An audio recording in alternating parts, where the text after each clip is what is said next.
everybody, welcome to the MudRoom, our weekly Uncommon Sense parenting class. How is everyone doing today? It's June!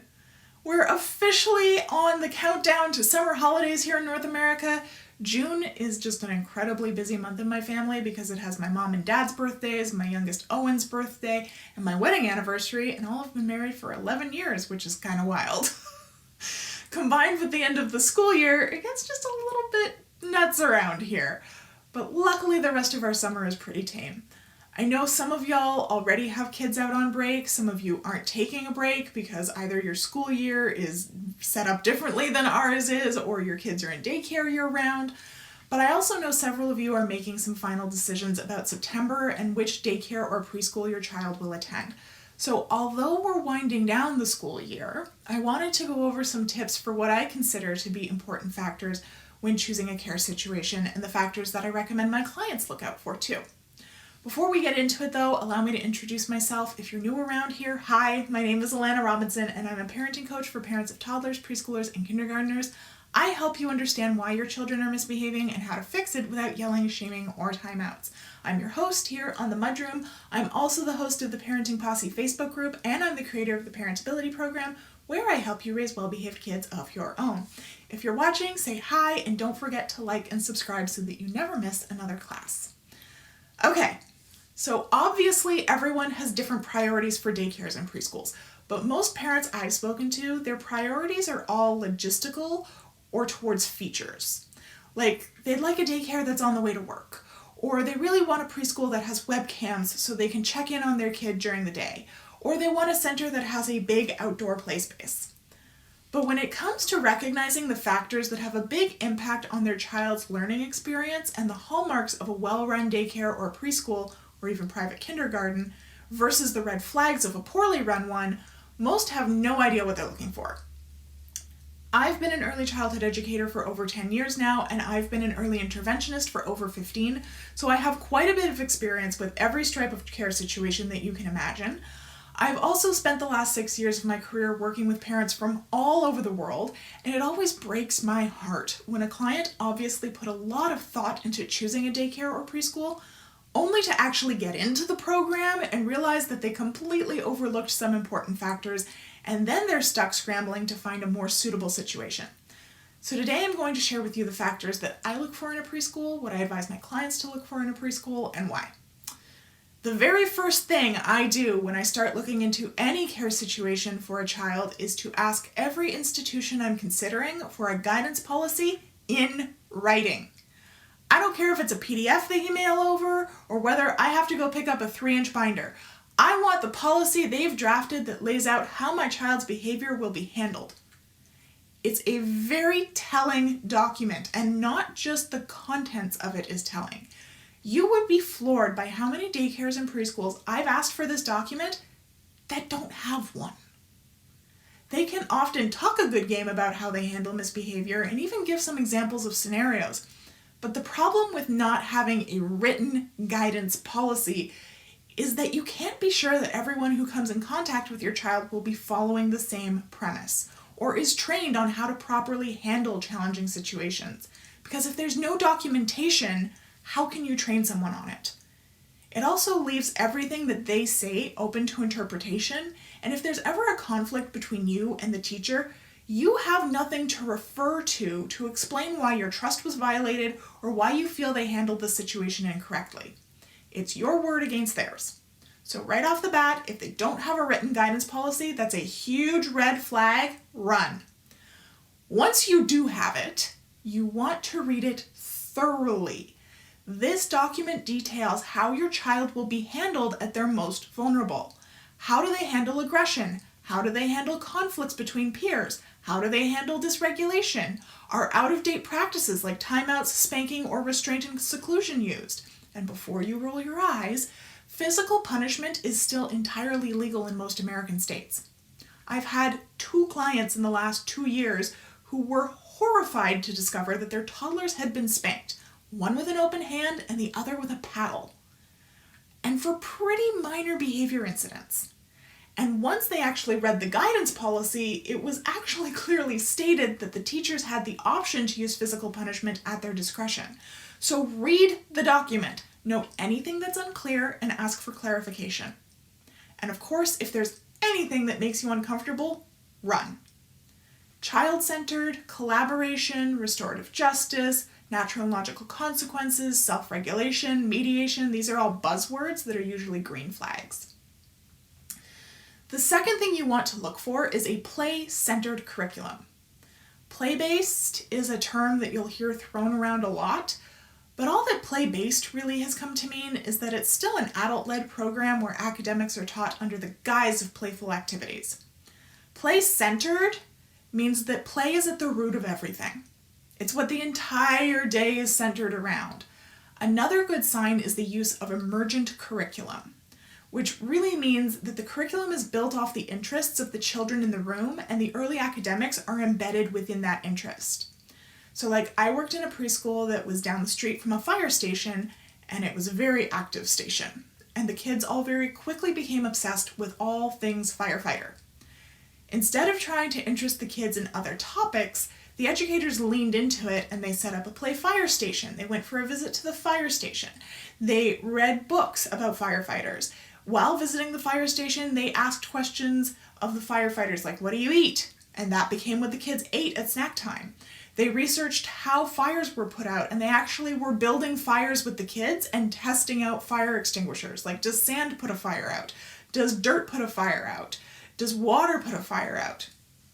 They counted pieces of equipment. They talked about how different places use different colors for fire trucks and uniforms.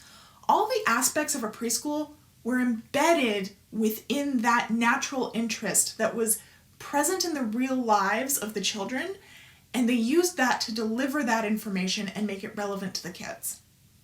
Another example was a daycare I was in that had a new menu designed with a dietitian. And because of that, they swapped out the vanilla yogurt the kids were eating for plain yogurt. And the kids were pissed. So they did an entire exploration of yogurt and sugar and how different cultures ate yogurt and with what. And they went to visit a dairy farm and a dairy processing plant. Based off of their explorations, they brainstormed healthy things they could mix in with the plain yogurt to make it taste better. They tested and took polls of which brand of plain yogurt the kids liked best, and then they repeated that process with all the different mix-ins they'd come up with. It was all emerging from an interest in their real lives, and it was all centered around playing. This is how children learn. Anywhere that is still having themed months that have nothing to do with the children's expressed interests, or that have restrictive play centers where the children have to really separate themselves, so like only 2 kids are allowed playing in the house center, or that they have a really packed schedule, run. All these things indicate that they haven't updated their program since the 80s. And it turns out that that's actually 35 years ago. To that same end, you want to look at the amount of time the children will be outside. The accepted amount of time children should be outside every day is 8 hours.